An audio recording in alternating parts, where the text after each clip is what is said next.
Yeah, thanks, Steph. As we talk about the midterm review of the strategy, it's probably helpful first to just reflect on why the strategy was developed.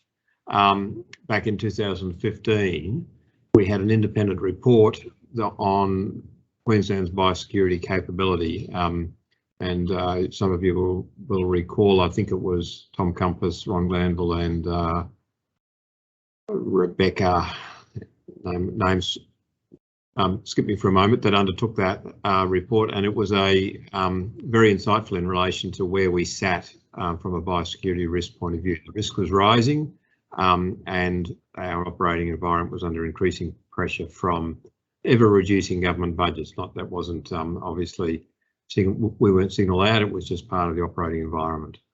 So the capability review recommended a new approach, which was fundamentally based on partnerships to manage the biosecurity system. And the report also noted that the need for a partner-led approach to strategic planning rather than a traditional government-centric strategy. So rather than, this was really a co-design type exercise where we reached out and invited all of the various partners and stakeholders in the biosecurity space to actually help us write the strategy. So there are over 30 government and non-government organisations that were involved in that process, and there were a series of forums that were held between May and September 2016 that many of you were actually involved in. And we identified our collective priorities through that process, and then we co-drafted the strategy with a joint government and non-government working group. And there was a 1-month public submission process where we actually invited people to make submissions into the process. So the strategy was then endorsed back in March 2018, and the work then commenced on developing the action plans. 62 targeted action plans in all were developed and aimed at building and transforming the biosecurity system in Queensland.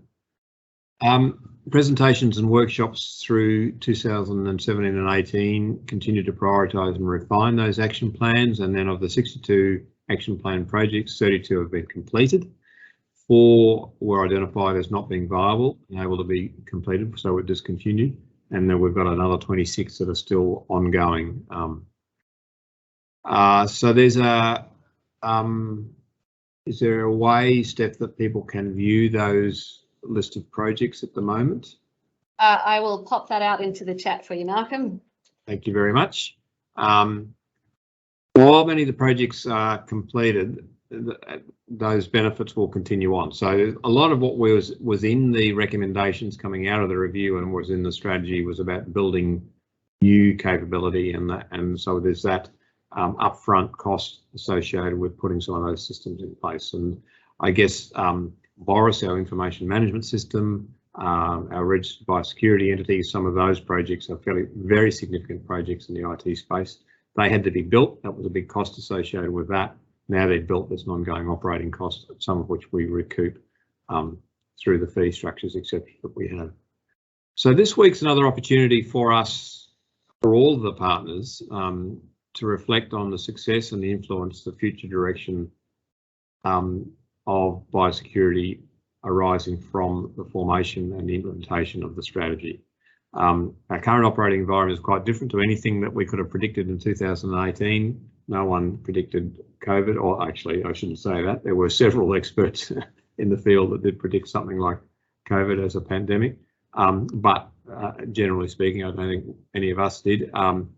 And there are things that we've learnt out of COVID, obviously, that will influence what we do going forward. Some of those we've already talked about in the workshop so far. But there was also been recent reviews at a national level that have identified the global biosecurity threat is increasing exponentially. So in response to the current circumstances, BQ has undergone a transformation process itself to redefine our priorities within BQ. And we've had over 80 staff within BQ, which is a sizable part of BQ, who have volunteered and participated in that change process to look at how we continue to adapt, change and continuously improve the way that we provide services, the way that we partner, and there's a whole range of different elements in that. Part of what we did was we had a internal BQ document that was formed back in about 2015 that expired in 2020. So obviously it was timely for us to have a look at that, and we developed out of that, we developed a new vision, purpose, values and set of principles for BQ, an internally looking document, but that reflects very much what's in the overarching strategy. I have to say there's a real positive culture that's emerged out of that process. So many of you will be familiar with the environment that we operate in terms of ever increasing pressure, ever increasing demands on our time, and ever reducing resources to meet those demands. We internally within government, DAF in particular, run an annual survey for staff feedback, and the staff keep telling us that they love working here, they love the work that they do. However, this ever increasing demand on their time to do more with less is creating a degree of stress and pressure that's not helpful and not healthy. So part of some of the work that we've been doing around the internal strategy has been around running a series of sprints. For those of you who are familiar with that adaptive leadership approach, running sprints to look at new and different ways of doing business, and it's had a very positive impact on the overall mood and sense of being able to actually take some control and do something about that within BQ. As I also mentioned, and as Scott mentioned as well, BQ-MAC has reviewed the latest developments and progress in the strategy as well, and agreed to the timely review to refresh the strategy and have a look at the themes and principles to make sure they're still relevant, and any emerging technologies, opportunities, lessons we've learned from COVID are still would potentially impact or change what we've got in that space.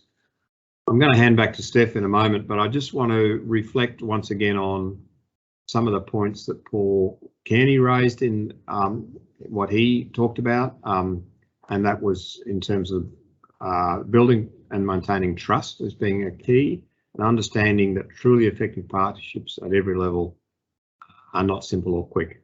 They are challenging, and it needs commitment and persistence across the system. There's no simple top-down solutions here. There's no silver bullets. It needs to be a collaboration. We need to agree on that collaboration, and we need to keep reminding government of when you need to keep reminding us about when we should lead and when we should listen. And that's a really important part of that relationship. And that's in part about empowering people to take responsibility to tell us or to take responsibility to act to mitigate the impact of any actions that might undermine our effectiveness overall. So looking forward to the workshops, looking forward to what's arising out of the online chat, some really good insights and questions. So looking forward to the workshop sessions. Thanks.